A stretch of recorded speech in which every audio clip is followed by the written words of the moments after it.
মূর্খ বললে সবাই মূর্খ, তো মূর্খের যে ডেফিনিশন এতদিন শুনেছি, আসলে মূর্খ সেখানে নয়।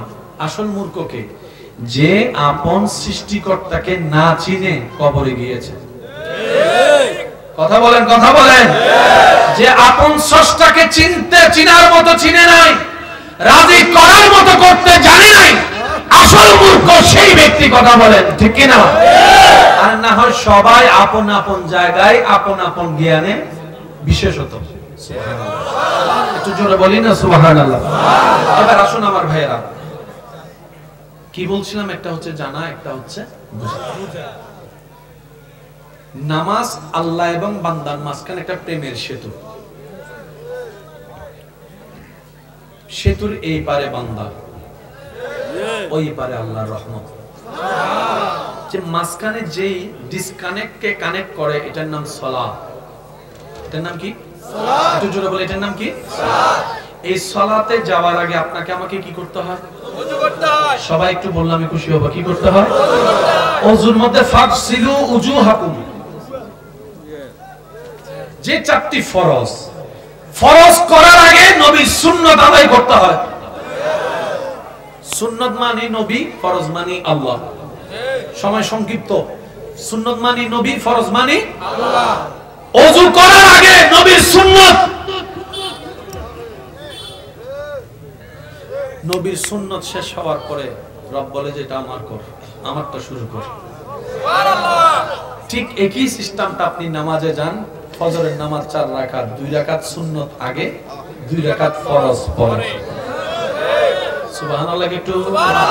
আচ্ছা, এই যে ডিজাইনগুলো কে করছেন আপনার জানার মতে? আল্লাহ কি না জেনে করছেন? কারণ ছাড়া করছেন? হ্যাঁ, মাশাআল্লাহ। অনেক সময় আলেমদের জবানে শুনেছেন আল্লাহ তাআলা হাসরের ময়দানে অনেক নামাজকে মুখের উপর ছুঁড়ে মারবেন।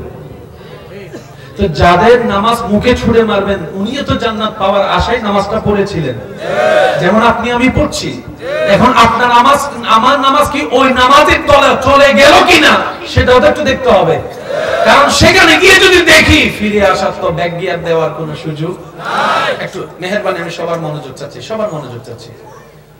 ফজরের নামাজ 2 রাকাত ফরজের আগে 2 রাকাত সুন্নাত, যোহরের 4 রাকাত ফরজের আগে 4 রাকাত সুন্নাত, আসরের 4 রাকাত ফরজের আগে 4 রাকাত সুন্নাত, এশারের 4 রাকাত ফরজের আগে 4 রাকাত সুন্নাত, মাগরিবের 3 রাকাত ফরজের আগে 2 রাকাত সুন্নাত।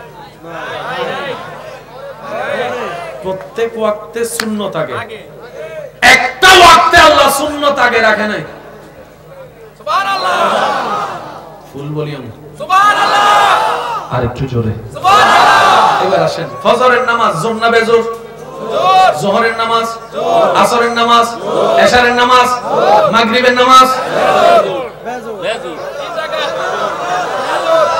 4 ওয়াক্ত জোর, 1 ওয়াক্ত বেজোর। কোন সেই ওয়াক্ত যে ওয়াক্তের আগে সুন্নাত নাই? আর একটু জোরে সুবহানাল্লাহ। আর একটু জোরে সুবহানাল্লাহ।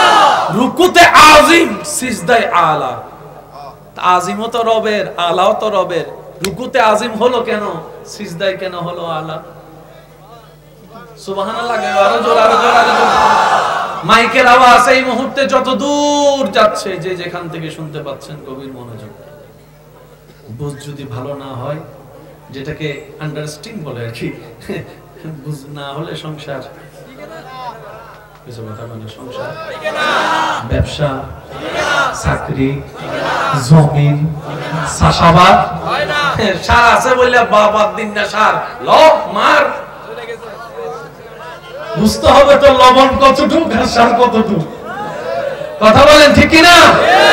ওই বুঝতে বুঝার জন্যই আল্লাহ আমাদেরকে বাঁচানোর জন্যই কোরআনে ফর্মুলা দিয়েছেন, ওয়াকুনু মা'আস সাদিকিন। হে আমার বান্দারা, ইবাদত যদি নিয়ম শিখতে চাও, জাহেরে আলেমদের কাছে যাও। আর ইবাদতের নির্যাস যদি বুঝতে চাও, আমি আল্লাহর বন্ধু বলি আল্লাহর কাছে যাও। এখানে ঝগড়ার কিছু নাই, বলেন না ঝগড়ার কিছু নাই। মনে রাখবেন, ঝগড়া যত জামিলা, কোরআনও জামিলা না, ইসলামও জামিলা না, যত জামিলা সব আমার বুঝের মধ্যে আর আপনার বুঝের মধ্যে। আমাদের বুঝের জামিলা আমরা অনেক সময় ইসলামের নাম দিয়ে এসে কথা বলেন আরে ভাই। অনেক সময় নিজেদের কম বুঝটা ইসলামের নাম দিয়ে কি করি চালাই দিই। আসেন ভাইয়া একটু মনোযোগ। প্রত্যেক ওয়াক্তে প্রত্যেক রাকাতে এক একটা কাজ কয়বার করে আপনারা খেয়াল করবেন। নিয়ত বাঁধেন কয়বার? একবার। রুকু করেন একবার, জোরে বলেন একবার। রুকু থেকে দাঁড়ান হাত খুলে একবার। বৈঠক করেন প্রত্যেক রাকাতে, বৈঠক করেন একবার। প্রত্যেক রাকাতে বৈঠক কয়বার? একবার। আপনি যে সিজদা দিলেন, সিজদা দিয়ে বসলেন দুইবার। কয়বার? সিজদা কয়বার? দুইবার। সিজদা কয়বার? দুইবার। সিজদা কয়বার? দুইবার। সিজদা কয়বার? দুইবার। সিজদা কয়বার? দুইবার। সিজদা কয়বার? দুইবার। সুবহানাল্লাহ। তাও দুই সিজদা এক নয়। প্রথম সিজদা সামি আল্লাহু লিমান হামিদা, দাঁড়ালেন